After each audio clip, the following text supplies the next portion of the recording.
Assalamualaikum warahmatullahi wabarakatuh. Kepada Bu Evi yang terhormat dan juga teman-teman semuanya, izinkan kami dari kelompok 5 untuk mempresentasikan video kami mengenai transportasi air. Sebelumnya perkenalkan, saya Dewi Rawidahanun dari Program Studi Agronomi Angkatan 2020 sebagai moderator. Saya Alfiatur Rohmania Azahro dari Agronomi 2020. Saya Daniela Ataka Cantika Putri dari Mikrobiologi Pertanian Angkatan 2020. Saya Fahmi Raffi dari Agronomi 2020. Saya Fairuz Husna Aida dari Penyuluhan dan Komunikasi Pertanian 2021. Baik, untuk mempersingkat waktu, saya akan share screen tentang videonya. Nanti untuk penjelasannya akan kami jelaskan setelah video selesai diputar.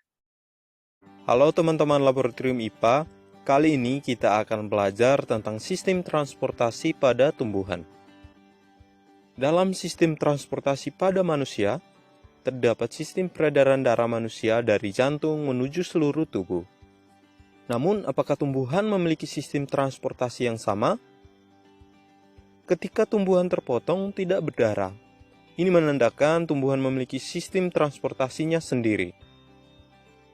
Dalam sistem transportasi tumbuhan, terdapat dua jaringan pengangkut, yaitu xilem dan floem. Xilem berfungsi mengangkut air dan unsur hara dari akar ke daun, dan floem berfungsi mengangkut hasil fotosintesis dari daun ke seluruh bagian tubuh tumbuhan. Berikut penampang melintang xilem dan floem pada batang dan akar. Terdapat perbedaan struktur pada bagian batang dan akarnya. Xilem dan floem terdapat pada kambium vaskular dan memiliki struktur yang berbeda antara yang terdapat pada daun, batang, dan akar. Xilem dan floem berbentuk jaringan pembuluh yang menjalar dari akar hingga daun. Jaringan xilem pada umumnya tersusun dari sel-sel mati dengan dinding yang sangat tebal, yang tersusun dari zat lignin. Xilem dibagi menjadi dua bagian, yaitu serat xilem dan parenkim xilem. Pada bagian akar, parenkim xilem mengumpul pada bagian tengah, sedangkan pada bagian batangnya, parenkim xilem lebih menyebar ke arah tepi batang sehingga membantu memperkokoh tanaman. Jaringan xilem berfungsi juga sebagai jaringan penguat. Berbeda dengan xilem, jaringan floem tersusun atas sel-sel hidup. Floem berfungsi mengangkut zat hasil fotosintesis ke seluruh bagian tubuh tumbuhan. Sifat aliran floem ke atas dan ke bawah, sedangkan sifat aliran xilem hanya satu arah, yaitu bergerak ke bagian atas tumbuhan. Setelah mempelajari bagian-bagian jaringan pengangkut, mari kita belajar bagaimana cara kerja jaringan ini. Pada prosesnya, xilem melakukan apa yang disebut transpirasi. Transpirasi adalah terlepasnya air dalam bentuk uap air melalui stomata ke udara bebas, atau disebut evaporasi. Evaporasi terjadi akibat adanya difusi uap air dari udara yang lembab di dalam daun ke udara yang kering di luar daun. Kehilangan udara dari daun ini mengakibatkan adanya kekuatan menarik air dari dalam tanah melalui berkas pembuluh menuju daun.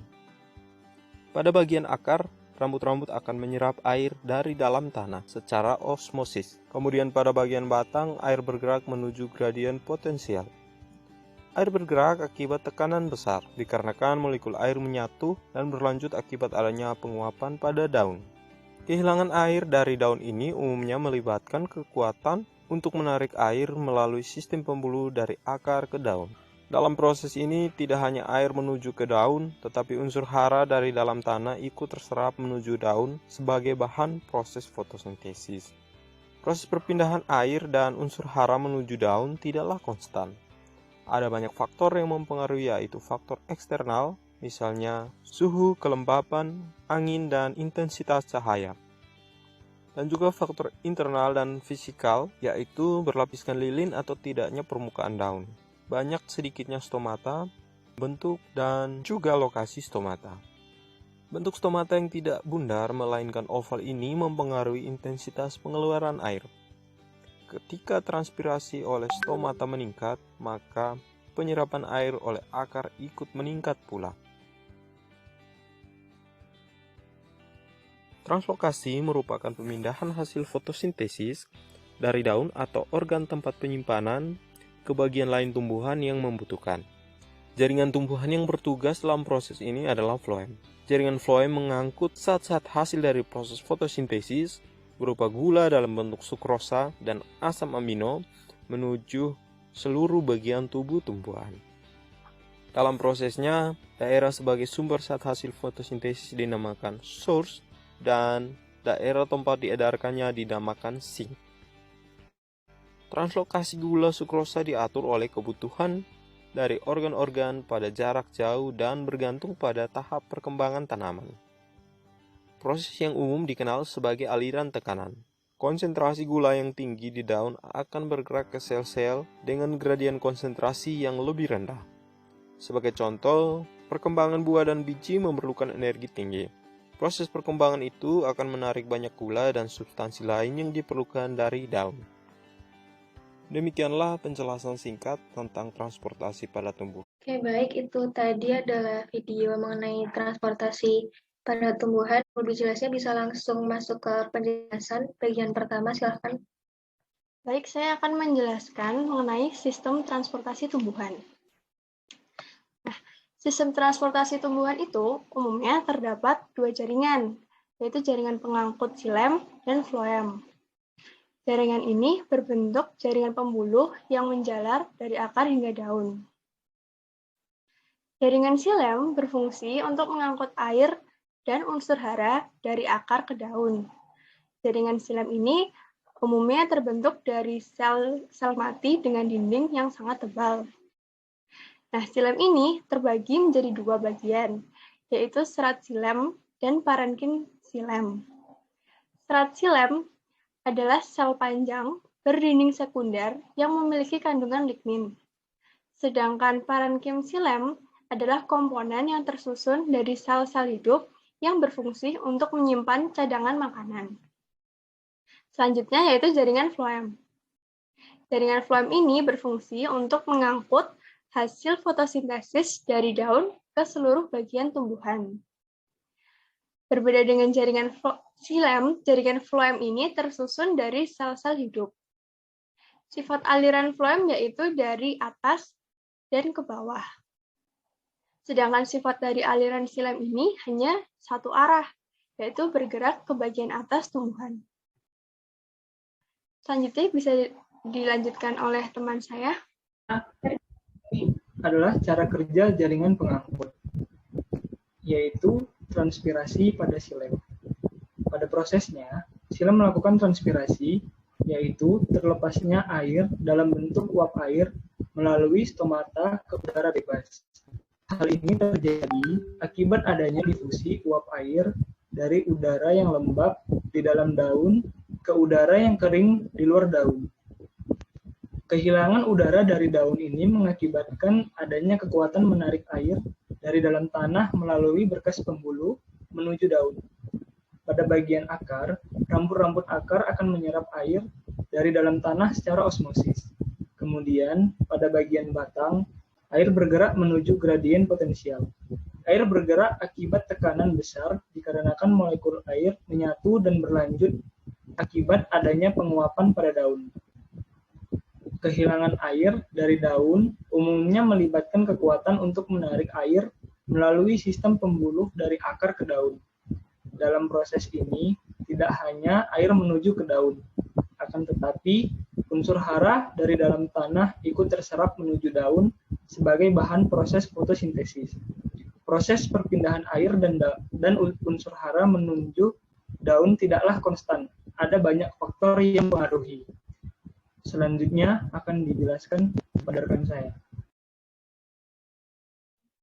Baik, selanjutnya terkait cara kerja jaringan pengangkut. Pada prosesnya, xilem ini melakukan transpirasi atau proses terlepasnya air dalam bentuk uap melalui stomata ke udara bebas. Hal tersebut terjadi akibat adanya difusi uap air dari udara lembab di dalam daun ke udara kering yang ada di luar daun. Adapun beberapa faktor yang mempengaruhi transpirasi dibagi menjadi faktor internal dan faktor eksternal. Faktor internal ini terkait bagaimana keadaan daun dan stomatanya. Keadaan daun ini seperti bagaimana bentuk dan warna daunnya, serta keadaan stomatanya seperti letak dan bentuk dan jumlah dari stomatanya.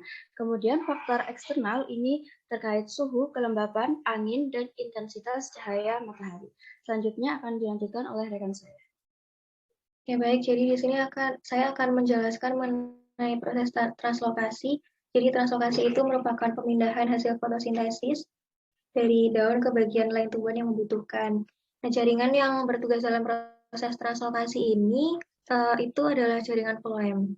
Jadi jaringan floem itu mengangkut zat-zat hasil fotosintesis berupa gula dalam bentuk sukrosa dan asam amino menuju ke seluruh bagian tumbuhan. Daerah sumber zat hasil fotosintesis itu dinamakan source dan daerah tempat diedarkannya dinamakan sinks atau bagian tanaman yang menggunakan hasil dari fotosintesis tersebut. Nah, translokasi gula dan sukrosa diatur oleh kebutuhan dari organ-organ pada jarak jauh dan bergantung pada tahap perkembangan tanaman. Proses yang umum dikenal itu adalah aliran tekanan. Jadi, konsentrasi gula yang tinggi di daun nantinya akan bergerak ke sel-sel dengan gradien konsentrasi yang lebih rendah. Contohnya, perkembangan buah dan biji itu memerlukan energi yang tinggi. Dan proses perkembangan itu nantinya akan menarik banyak gula dan substansi lain yang diperlukan dari daun. Selanjutnya akan dijelaskan oleh teman saya. Jadi gula dan bahan organik lainnya yang terkonduksi di dalam floem itu disebut dengan elemen penyaring. Nah, pada translokasi floem terdapat proses loading dan unloading dari floem atau transportasi gula menuju dan keluar dari elemen penyaring. Loading pada floem merupakan proses peningkatan konsentrasi gula pada sel-sel floem yang berada di dekat dengan sel-sel fotosintetik yang terdapat di dalam organ daun. Sementara itu, unloading pada floem menentukan kompetisi antara organ atau jaringan sink. Sink yang mampu memanfaatkan hasil tersebut atau sukrosa dari floem akan berpeluang besar untuk memperoleh lebih banyak bahan terlarut dari organ source.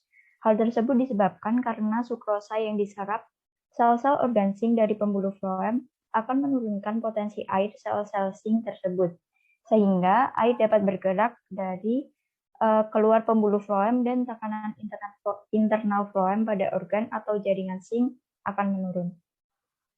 Sekian penjelasan dari kami. Selanjutnya saya kembalikan kepada moderator. Baik, sekian dari kelompok 5. Apabila ada yang ingin didiskusikan, silakan teman-teman untuk menulis ke kolom diskusi. Kurang lebihnya mohon maaf. Wassalamualaikum warahmatullahi wabarakatuh.